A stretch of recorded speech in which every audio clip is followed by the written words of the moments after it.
나의 보험 상태를 체크해 공정한 평가로 합리적 대안을 제시하는 마이보험체크를 소개합니다. 보험 가입자의 이익을 최우선으로 암보험 등의 진단비 보험이나 건강보험, 어린이보험, 치아보험, 운전자 보험 등의 단일보험 상품도 최적의 조건을 찾아 가입할 수 있게 도와드립니다. 최고의 보험 전문가들이 가입된 보험 전체를 정확히 분석해 맞춤형으로 리모델링 해드립니다.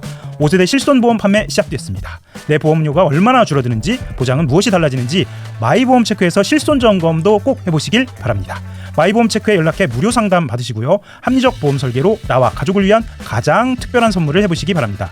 마이보험체크는 생명보험협회와 손해보험협회에 등록된 보험 대리점 소속입니다. 홈페이지는 한글로 마이보험체크.com으로 접속하시고 전화는 1800-7917입니다. 안녕하세요. 7월 9일 한겨레 뷰리핑입니다. 안녕하세요. 저는 진행을 맡고 있는 한겨레 정치부 하호영 기자입니다. 목요일에 함께하는 분들입니다.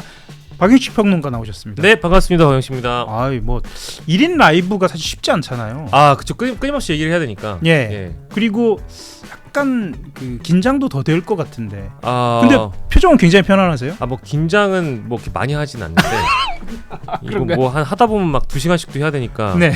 뭐 가끔씩 약간 좀 제 언어에 약간 장애가 생길 때가 있어요.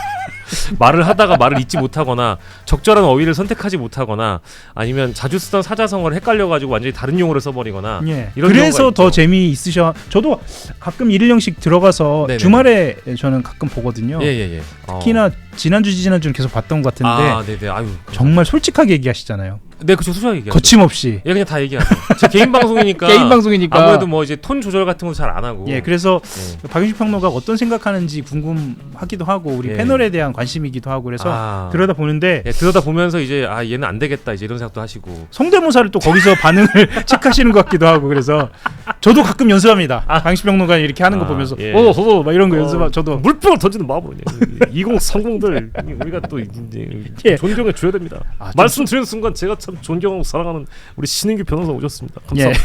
예. 신인규 변호사 오셨는데 잠깐 숨 좀 돌리실 동안에 좋아요 여러분들 좀 눌러주시면 신인규 변호사님 소개해드리고 바로 오늘 이슈 진행해 보도록 하겠습니다. 신인규 변호사님 오늘 좀 밀렸죠 차. 네, 제가 오늘 어딜 들렸다 오는데. 아 그래요? 방송?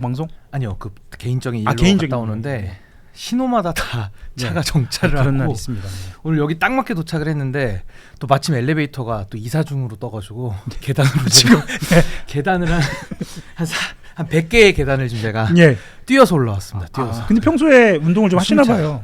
폐활량이 지금 매우 좋지 않아서. 아 그래요? 이제 괜찮아졌습니다. 네, 좋습니다. 그러면 박윤식 평론가님 숨 돌릴 동안 아주 예민한 질문들은 주로 박윤식 평론가님한테 가겠습니다. 뭐 예민한 질문 대단히 감사합니다. 예, 이재명 대통령 국정 지지도 관련된 이야기부터 그러면 하고 들어갈까요? 6.3 지방선거 이후로 처음, 그러니까 5주 만입니다. 5주 만. 한국사회여론연구소가 정례조사에서 발표한 결과를 보면 6월 4주차 조사 대비 7%포인트 상승했습니다. 잘하고 있다가 54.7% 나왔고요. 잘 못하고 있다. 부정평가가 40.9%. 긍부정률이 재역전됐어요. 그러니까 이거를 그 말을 우리가 많이 쓴 것 같지 않은데 데드크로스 상황이라고 썼었는데 그게 이제 반전이 된 겁니다. 반전이 됐습니다.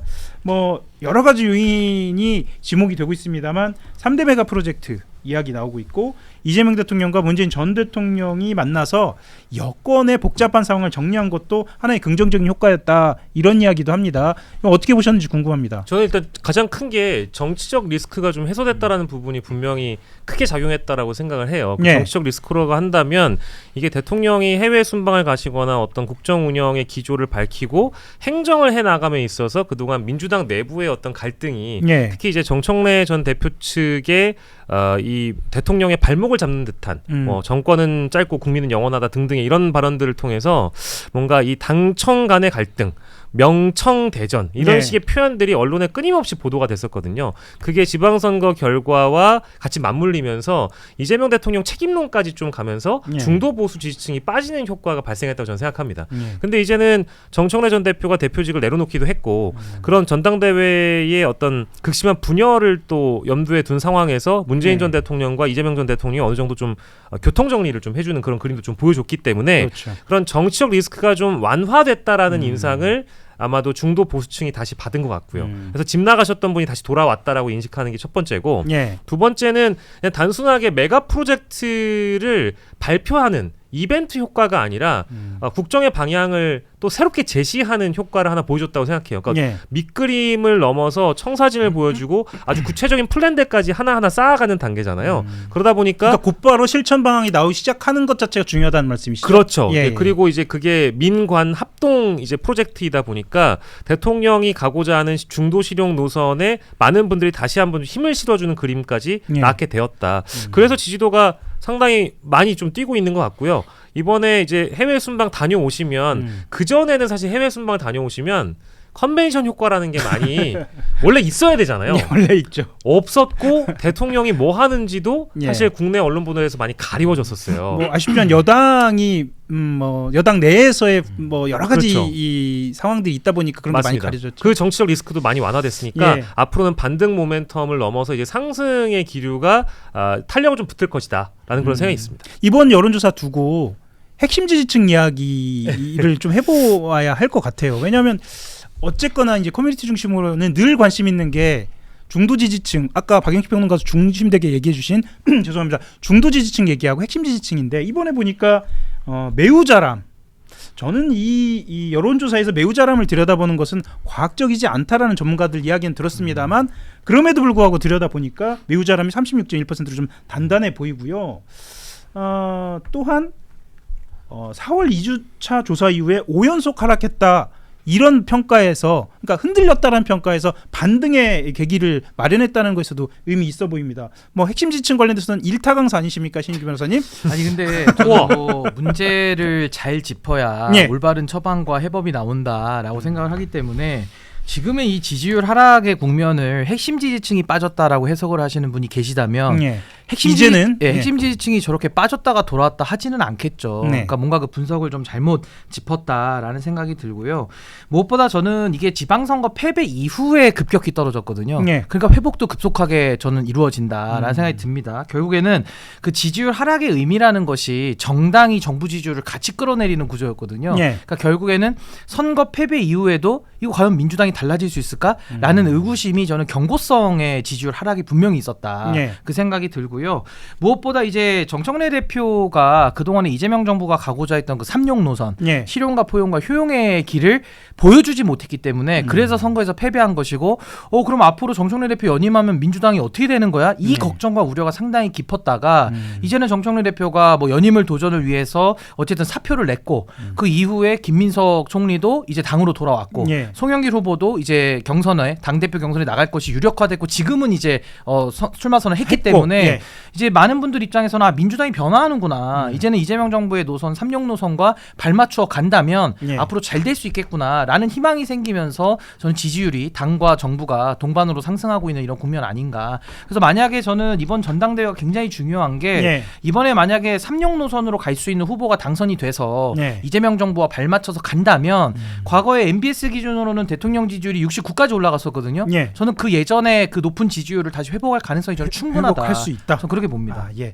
그 불사조님이 슈퍼챗 보내주시면서 하영 기자님, 박영식 변호사님, 늦은 신인규 변호사님 감사합니다. 제가 운전 중이라 귀팅 중이라 이렇게 말씀하셨는데요. 운전 조심하시기를. 그리고 시황수 보면 제가 늘 인상적인 대목이 접속자와 좋아요가 함께 가는 것. 네. 그렇죠. 예, 좋아요를 더 많이 눌러주시면 더 많은 분이 함께 하실 것으로 보입니다. 지금 벌써 1,800분이 넘었는데 와. 좋아요는 600분 정도입니다.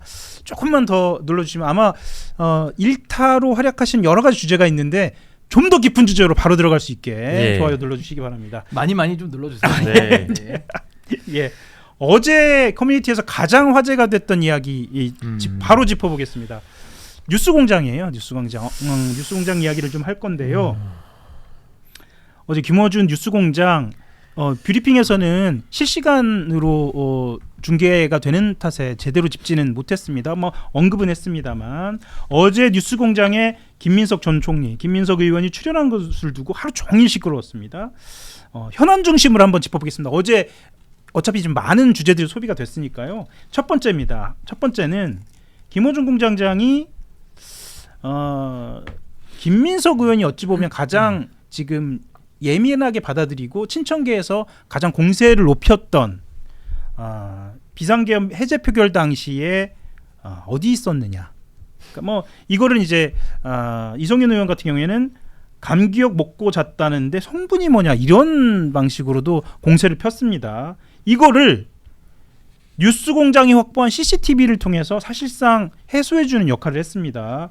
뭐 이 장면 포함해서 어제의 어떤 장면 가장 인상적이었는지 뭐 이야기 듣고 한번 시작해 볼까요? 근데 저는 이제 김어준 씨에 대한 스탠스가 왜 중요하냐면 지금 민주당이 1인 1표로 바꾸지 않았습니까? 그렇죠. 그렇기 때문에 권리당원들의 표심의 가치가 상당히 높아져 있기 때문에 역설적으로 말하면은 대형 유튜버의 영향력이 더 커졌다 이렇게 진단할 수 있거든요. 그래서 김어준 씨가 어떤 스탠스를 가지느냐에 따라서 민주당 경선의 방향이 좀 영향을 받는 이런 구조에서 관심을 많이 가졌는데 일각에서의 어떤 초반의 예측은 뭐 정청래 후보의 연임을 도울 것이다 이런 분석도 있습니다만 저는 개인적으로 김어준 씨의 스탠스를 저는 좀 기계적 중립을 취하지 않을까라고 예상을 했었고 어제 그 김민석 후보에 대해서 계엄 당일의 CCTV 뭐 이걸 어떻게 구했는지는 모르겠지만 이 CCTV 영상을 틀어주면서 이성윤 최고위원 친청계 측의 아주 그 도 넘은 선 넘은 공세에 대해서 김어준 씨가 사실상 방어를 하는 국면을 만들어줬거든요. 그렇죠. 그러니까 그 얘기인즉슨 이번 경선에서 김어준 씨는 정청래 후보 지원보다는 뭔가 기계적 중립을 통한 나름의 어떤 중립 선언을 통해서 민주당 경선에 좀 개입을 하지 않겠다라는 나름의 선언으로 저는 들렸기 때문에 뭐 그게 정당 민주주의 차원에서는 바람직한 결과일 수 있고 또 나름의 김어준 씨 입장에서는 오로지 조금 더 비즈니스적인 면을 더 지금 고민하고 있는 거 아니냐 뭐 이런 생각도 좀 들었습니다. 뭐 어제 이 CCTV 공개 말고도 여러 가지 이슈가 있었습니다. 예를 들면 검찰 개혁 문제에 관련돼서 뭐 김민석 의원이 총리 시절에 5월에 제안을 이미 했었다라는 거 가지고도 사실 진실공방처럼 벌어졌다가 사실 지금 좀 잦아든 상황이고요. 합당과 관련돼서는 굉장히 긴 이야기가 오갔습니다. 김민석 의원은 흡수라는 단어를 썼고요. 그리고 이낙연이라는 아주 예민한 키워드도 나왔습니다.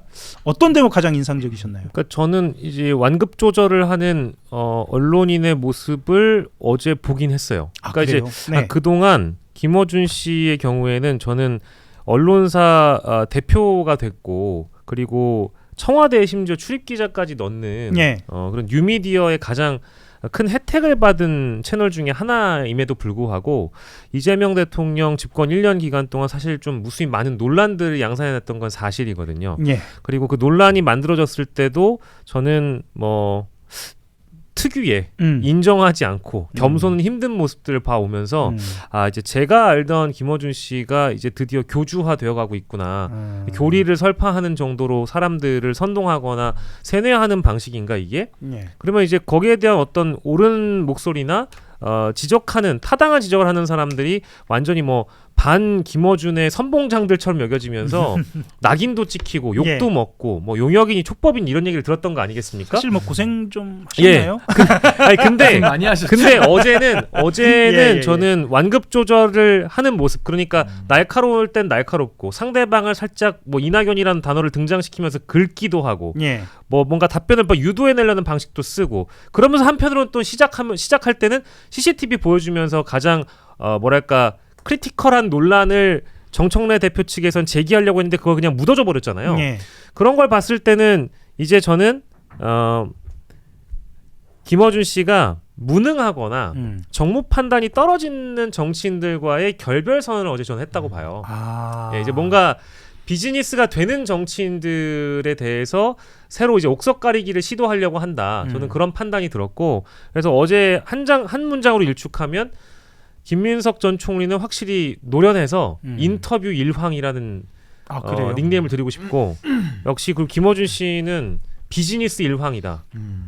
프랑스에 다녀오셔서 굉장히 객관성을 나름의 객관성을 탑재시키고 와서 이제 내가 누구와 방송을 앞으로 해야 되고 앞으로 누구와 정치를 해나가야 되는지에 대한 노선이 좀 생긴 거 아닌가? 이런 생각도 전 개인적으로 들었습니다. 근데 이게 되게 중요한 부분인 게 이게 김어준 씨와 최욱 씨의 저는 차이점이라고 생각해요. 그러니까 둘 다 어떤 뭐 유튜브 특성상 뭐 당연히 비즈니스적 측면이 매우 큰 건 사실입니다만 조금 이따가 말씀드리겠습니다. 어제 최욱 씨 매불쇼도 뭐 얘기할 만한 그런 이슈들이 어떻게 있었던 것 같은데 말씀 주시죠. 근데 이제 어쨌든 김어준 씨는 오랜 세월 여기서 정치적인 판단을 많이 해온 분이고 딱 상황 봤을 때 이거는 내 비즈니스와 지금 정청래 대표 지원은 안 맞는다라는 판단 판단을 빨리 하고 빨리 태도를 전환하는 건데 예. 이게 아마 매불쇼나 최욱 씨 같은 경우는 그런 판단 능력이 김어준 씨만큼은 안 될 거거든요. 그렇기 때문에 기존의 노선을 조금 더 고수할 가능성이 매우 높아졌다. 일반인들의 시각에서는 비즈니스 측면이라는 표현보다는 구독자 중심이라는 측면, 재미 그렇죠. 측면에서는 네. 매불쇼가 더 기울어 있다고 생각하는데 의외로 이런 전환은 김어준 공장장이 더 빠르게 그러니까 이렇게 됐다라고 보셔야 되는 거예요. 보여지겠네요. 키를 누가 네. 쥐고 있느냐. 아, 키를 누가 그러니까 쥐고 키를 있느냐. 김어준 씨가 쥐고 있기 때문에 김어준 씨는 운전대를 자기가 마음대로 틀 수 있는 능력과 힘이 있어요. 예. 근데 이제 최욱 씨는 아무래도 그 부분은 김어준 씨보다 많이 조금은 부족하기 때문에 지금 이제 겸공과 매불쇼가 같은 라인을 타서 예. 사실은 뭐 보안 수사권 문제나 합당이나 내지는 뭐 그 유시민 전 장관 논란 뭐 이런 것들에 있어서는 거의 원팀으로 이렇게 행동을 해왔는데 예. 최 김어준 씨는 파리 가가지고 생각 정리하고 온 것 같거든요. 예. 그래가지고 딱 이제 정청래 대표 이건 안 되겠다 해서 본인이 빠지면서 어제 그런 노선으로 바로 이제 방향을 바꾼 건데 이게 아마 매불쇼 같은 경우는 최욱 씨가 그런 판단을 과감하게 할 수 없는 처지로 저는 보고 있기 때문에 아마 그런 부분에 있어서도 정청래 대표 입장에서는 그럼 경공과 손을 못 잡는다면 이제 또 매불쇼랑 손을 더 잡는다든지 이런 식의 하나의 어떤 역학 관계도 우리가 좀 아마 경선 내내 좀 지켜봐야 될 하나의 대목이다. 예. 그렇게 봅니다. 저희가 지금 앞에서도 코어 얘기를 했지만 예. 그 코어 지지층의 이탈이라는 것은 결국 이재명 대통령의 코어층이 아니라 김어준 코어, 유시민 코어의 이탈을 우려해서 네. 그 다스베이다나 이런 방송에서 코어 지지층이나 이런 분들에 대한 우려를 드러냈다고 보거든요. 네. 흔들리지 말고 우리 중심으로 뭉쳐야 된다. 근데 그동안 자신들의 영향력이 제대로 발휘되지 못했다라는 장면들이 하나하나씩 쌓여왔잖아요. 일단 합당 제기에서 안 됐고 평택을 선거에서 안 됐고 조국 후보를 밀어보려고 했다가 안 된 거잖아요. 근데 이번만큼은 전당대회 구도에서 세 번째 시도를 했다가 만약에 이것이 본인들이 원하는 방향으로 결론이 나오지 않는다라고 하면 예. 정말로 진짜로 좀 죄송한 표현입니다만은 끝이 날 수 있겠다. 영향력도 끝나지만 그 다음이 없을 수도 있겠다. 네. 민주당과 함께 뭔가 공생하거나 미래를 도모할 수 없는 코워킹 관계가 안 될 수도 있겠다라는 그런 우려가 있었던 것 같아요. 비즈니스적 측면에서. 그래서 자신의 코어를 일단 지키고 시간을 벌고 이번 전당대회 국면을 넘어가고 나면 또 다른 어떤 자신이 죄송합니다. 장기 말을 하나 결정할 수 있는 순간이 오면 또 다른 인물로 내세워서 자신만의 정치를 또 영향력을 또 발휘해 보려고 하지 않을까. 다음 보석으로 넘어가는 것이다라고 저는 그렇게 생각합니다. 보고 있습니다.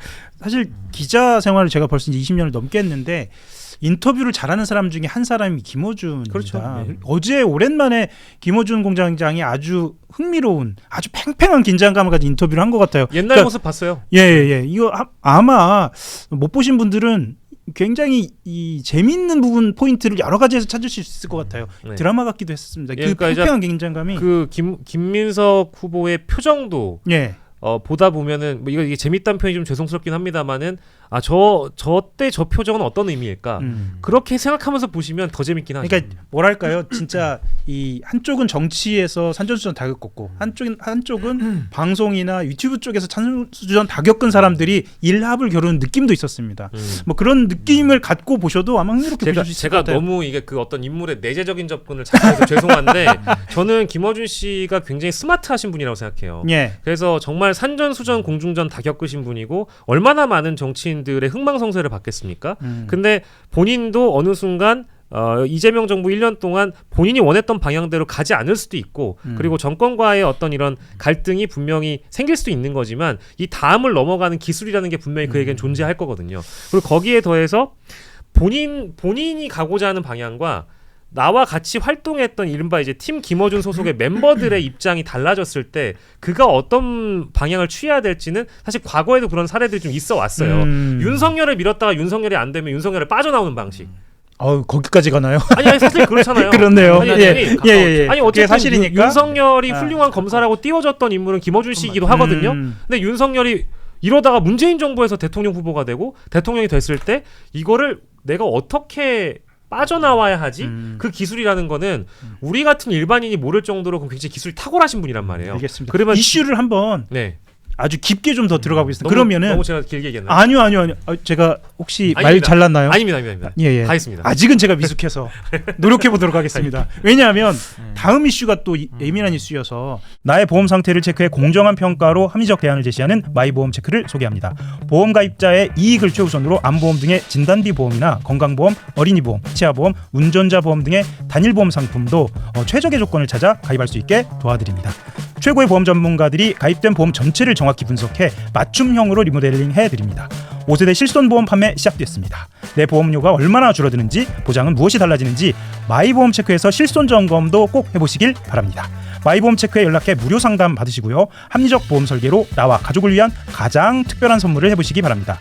마이보험 체크는 생명보험협회와 손해보험협회에 등록된 보험 대리점 소속입니다. 홈페이지는 한글로 마이보험체크.com으로 접속하시고 전화는 1800-7917입니다.